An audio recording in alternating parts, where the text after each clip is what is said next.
안녕하세요. 오늘은 우리 사무실 지하실에 노래방이 있는데 그 노래방 나중에 올라와서 그 얘기를 하시더라고요. 밑에 노래방 이제 주인이래요. 그래서 아줌마가 올라오셨는데 아이고 반갑습니다 하고 아니 개업떡을 안 돌리니까 잘 모르잖아요. 이제 그게 농담 삼아 얘기했는데 얼마 전에 바뀌었나 봐요. 그래갖고 먼저 주인은 좀 잘 알았었는데, 이분이 올라오셔가지고, 이제, 노래방에 자주 사람들하고 이렇게 놀러 오시는 분들이 있나 봐요. 그분 중에 한 분이, 중간중간에 와서 뭐 커피도 마시고 가고 이렇게 하면서, 뭐 이제, 얘기 좀 이제 했는데, 그분도 이제, 소위 이제 돌싱남이었나 봐요. 본인은 돌싱녀고. 그래서 궁합이 어떤지 이제 그걸 이제 보러 올라오셔서 제가 한번 궁합을 한번 이렇게 한번 풀어보겠습니다.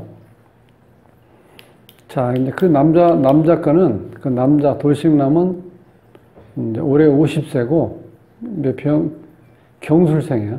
경술, 정해, 병오, 기축시에 태어났고, 그 노래방 주인은 이제 돌싱년대 51세, 한 살이 많은 거죠. 기우년, 계유월, 을미일, 경술시에 이렇게 태어난 사람이에요. 그래서, 사주 원국을 좀 보시면, 그 남자분은, 그러니까 우리가 이혼한다든지 뭐 별거 한다든지 부부 사이가 안 좋은 경우는요, 원국에 어떤 문제점이 좀 있다고요. 구조상. 여기 보면은 지금 병호 이렇게 간여지동으로 돼 있죠. 이렇게 돼 있다는 거는 배우자 자리에 나와 똑같은 오행이 있다는 거는 이게 이 간여지동은요, 부부 배반살이라고 그래요. 좋을 리가 없죠. 이 자리에 뭐가 와야 돼, 이 자리에 죄가 와야죠, 죄가. 죄가 안 오더라도 일단 똑같은 기운이 있다는 건 안 좋은 거예요. 왜냐면, 이 같은 오행이라는 건 나와 같은 친구가 내 와이프를 바라보고 있는 거하고 똑같아요. 그러니까 안 좋겠죠. 그 다음에 자식 자리하고 보면 또 축어 원진이야, 축어 원진. 그러니까 이런 조건이 있으면 이렇게 좋은 조건이라고 볼 수는 없죠. 여기다 또 결정적인 거는요, 결혼한 해의 대운이라든가 세운을 봐야 돼요. 근데 물어보니까, 여기 지금, 이 남자는, 1997년 28살 때 결혼했다는 거예요. 정축년에. 정축년. 그럼 어떤 현상이 와요? 다시 또 축어원진이 걸리죠? 예. 축어원진에다가 또 겁재운이 오고, 요때 결혼한 거예요. 세운에. 대운을 보면은 25대운에서 경인대운인데, 인이 들어오면서 인, 오, 술, 화국이 강하게 형성되죠. 자, 이렇게 비경겁제가 너무 강할 때는 문제가 좀 있다는 거예요. 왜냐면 이렇게 강한 운이면요, 판단 미스가 일어나요. 이 사주 주인공이. 그러니까 운에서 어떤 기운이 강하게 와서 어떤 삼합을 형성해서 강한 기운을 형성하면은 판단 미스를 하게 된다는 거예요. 그러니까 자, 대운도 안 좋았고 세운은 또 원진이니까 또 안 좋았죠. 자, 요런 상태이다 보니까 이분이 이혼할 수밖에 없는 어떤 그런 상황에 놓여 있다는 거예요. 그 다음에 여자분 걸 보면은, 자, 여자는 기운년, 계유월, 을미, 경술시에 태어났는데, 자, 여기 보면 백화하고 괴강이 있죠. 이건 이제 간기질에 속하는 하나 요소인데, 이런 기운이 이렇게 겹쳐 있으면, 특히 백화하고 괴강이 겹쳐 있으면요, 이 여자로서는 이 여장부 스타일이거든. 그러니까 남자하고는 그렇게 큰 인연이 없다고 봐야 돼요. 왜냐면 내가 주인이 돼야 되고, 내가 주체적으로 뭔가를 내 주관을 움직여야 되는데, 그 남자가 그러면 어떻게 돼요? 좀 무시할 수도 있고, 그 다음에 홀대를 받을 수 있을 수 있잖아요. 자, 이제 그렇고, 그 다음 백 있고, 그 다음에 이 원국에서 보면은 관이 지금 하나, 둘, 셋. 여기 지장간에도 또 신금, 경금 있죠? 신금, 경금. 그 다음에 수일도 보면 또 신금 또 걸려 있죠? 그러니까 이 여자 입장에서는 이 남자가 너무 많아요, 지금. 이 관사론잡사주. 그런 상태에서 이렇게 백호가 걸려 있고, 괴강이 있고, 성질은 또 무척 급하고, 또 카리스마도 있겠죠? 그러니까 여장부라고 보시면 돼. 그러니까 남자가 어때요? 일반적으로.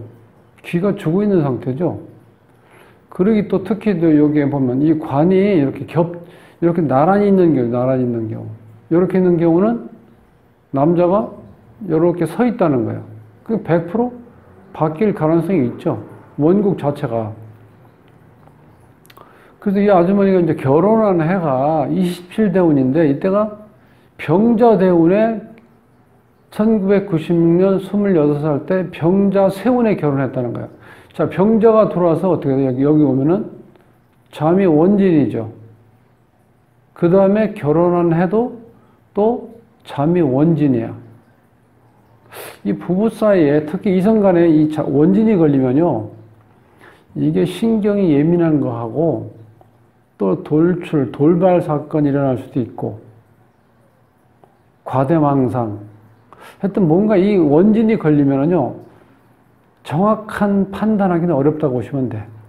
그러니까 이성 간에 운은 안 좋다고 보통 이렇게 평가를 하죠. 그러니까 이 결혼한 대운, 세운을 보나 원국을 보나 남과 여가 똑같이 조건이 안 좋은 상태. 그래서 거의 이런 사주 보면요. 그냥 이혼했냐고 물어보면 맞아요. 그런 사이에서 오신 분인데 그래서 이제 돌싱남, 돌싱녀가 다시 만나서 재혼하려고 할 경우에는 처음에 결혼할 때처럼 까다롭게 보기가 어려워요. 왜냐면 이렇게 이렇게 한번 이혼하신 분들은 사주 원국이 좋을 리가 없어요. 결혼할 때 운이나 원국이나 다 좋을 수가 없다고. 안 좋으니까 이혼했을 거 아니에요. 그러니까 이런 분들이 만나서 다시 결혼하고 이렇게 재혼을 이렇게 때문에 왔을 때는 운의 흐름을 중점적으로 보셔서 운이 그런 대로 좋게 흐르면 결혼해도 괜찮아요. 왜냐하면 이렇게 한번 아픈 경험을 가진 분들은 재혼하면 두 번 다시 또 그런 또 아픔을 또 겪는 걸 이렇게 원치는 않거든요. 그러니까 운만 좋으면 어느 정도 견딜 수 있다는 거예요. 대운을 보시면 여기서 이분은 이 사주에서는 목화운을 거라는 게 좋아요. 왜냐하면 겨울인자가 많죠. 겨울, 가을, 늦가을, 한겨울. 물론 여기 뭐 삼복덕이 있지만 전체적으로 봤을 때는 차가운 사주예요. 그리고 이 화가 이렇게 세 글자에 있지만 자세히 보면은 이거를 밀어줄 수 있는 목기운이 좀 약하죠. 목기운이 여기 좀 지장간에 숨어 있긴 한데 이게 약간 젖어 있는 상태고 겨울이니까 얼어 있는 상태이기 때문에 나한테 어떻게 돼요? 이 자체 불을 피울 수 있는 여력이 안 돼요. 그러니까 이게 지속적으로 탈 수 있는 불이 안 되다 보니까 강하다고 볼 수는 또 없다는 거예요, 여기서는. 그러니까 목화로 가는 게 좋거든요, 운이. 여기 보면은 25자 인묘진 사오미에서 목화로 운이 쭉 흘러가고 있죠. 전체적으로 봤을 때. 물론 이제 부분적으로 보면 이때 겹칠 때라든가 이때 같은 경우는 다시 화운이 많이 형성되죠. 이때는 목기운이 형성되고 전체적으로 봐서는 좋게 흘러간다는 거예요. 1차적으로. 그러니까 남자는 이제 좋게 흘러가고 여자분 거 한번 볼까요? 여자도 어떻게 돼요? 자, 가을 기운이 하나, 둘, 셋, 넷, 5개나 되죠. 이건 겨울 기운이고. 이 사주도 역시 차가운 사주예요. 이렇게 봤을 땐 궁합은 안 좋다고 봐야 돼요. 남자나 여자나 목화 기운이 강하면 한쪽은 금수 기운이 강해가지고 서로 보완해 주는 게 그것이 진정한 어떻게 돼요? 우리가 궁합을 이렇게 맞춰본다는 개념이죠. 예. 그래서 이분도 좀 차가운 기운이 많아요. 자, 운에서 보면, 여기도 보면은 해자축, 겨울, 요때까지 좀 어려웠을 거예요, 요때. 예. 46세 대운까지. 그다음부터는 임묘진 사오미에서, 그 다음에 이제 똑같이, 기운이 같이 가죠. 그래서 그런 대로, 뭐 어차피 서로 한번 상처를 입고, 또 외로운 사이니까, 운에서 이 정도면은 막 크게, 큰 문제는 이제 발생하지 않는다고 볼 수 있어요. 그래서 내가, 운 쪽이 좋다. 근데, 세운을 보니까, 여기 보니까 올해 경자년이죠? 경자 같은 경우 보세요. 이 여자분은 잠이 원진이죠. 남자분은 좌우 충이 되어버렸죠. 천간도 이렇게 극을 받고. 이쪽은 또 천간을 합이 됐죠. 을경합. 다시 또 금기운을 형성하죠. 그건 좋은 합이 또 안 되고. 그럼 경자년은 안 좋죠. 신축년, 내년에 충미충이 되죠. 충미충. 그 다음에 천간에 을신충이 되죠. 이건 너무 안 좋은 거예요. 여자분한테는. 천충지충 되잖아요. 남자분은 축어 원진이죠. 그죠? 이렇게 축어 원진. 또 천간은 또 병신합 해서 또 수가 형성되죠. 겨울기운을 불러들이니까 합은 좋은 게 아니야.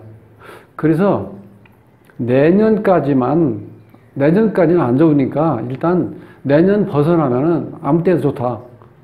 그렇게 해줬어요. 왜냐면 지금 상태에서 뭐 다시 또 골라가지고 뭐 나이 더 먹어 50대 후반까지 가면 또 어차피 이렇게 서로 마음이 좀 있어서 이렇게 이제 궁합을 보러 온 거니까 나이 뭐 60 먹어서 하는 것보단 50대 중반 정도부터 하는 게 좋잖아요. 어차피 할 바에는. 그러니까 요때만 피하고 경자년, 신축년만 2022년 후에는 결혼하셔도 좋습니다. 이렇게 얘기해 준 그 사주예요. 그래서 이제 우리가 궁합을 볼 때는요.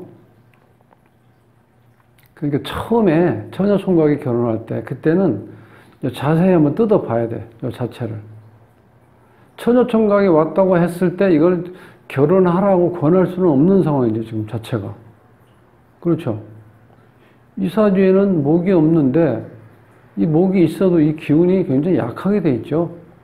신약사주 이런 경우. 보완을 못 해주죠.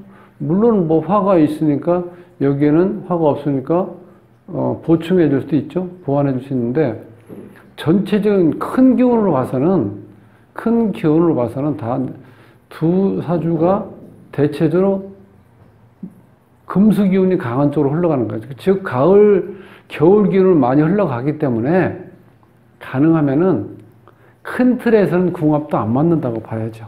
네. 이제 그렇게 해서 한번 이제 봐주시고 세운에서는요 천간하고 지지가 충되고 그 다음에 형충파해가 걸려 들어갔는지 안 걸려 들어갔는지 그걸 한번 확인해 주시는 게 좋아요. 두 번째 결혼할 때는 재혼할 때는 너무 까다롭게 볼 필요 없어요. 보면은 지금 어차피 본인들이 본인 상황을 알고 있는데 거기에서 또 아픈 상처를 다시 또 꺼집어내서 얘기하는 것보다는 그런 어떤 아픔을 안고 이제 살아왔으니까 두 번째 만날 때는 크게 하자가 되지 않는 이상은 구태여 그렇게까지는 그렇게 아주 야박하게 볼 필요는 없다고 생각을 합니다. 단 이런 경우는 피해 주는 게 좋아요. 2021년하고 2022년. 네, 그래서 오늘은 돌싱남, 돌싱녀의 2라운드는 어떤지 그거를 한번 얘기해 봤습니다. 오늘 자 이것으로 이제 궁합 보는 걸 마치겠습니다. 수고하셨습니다.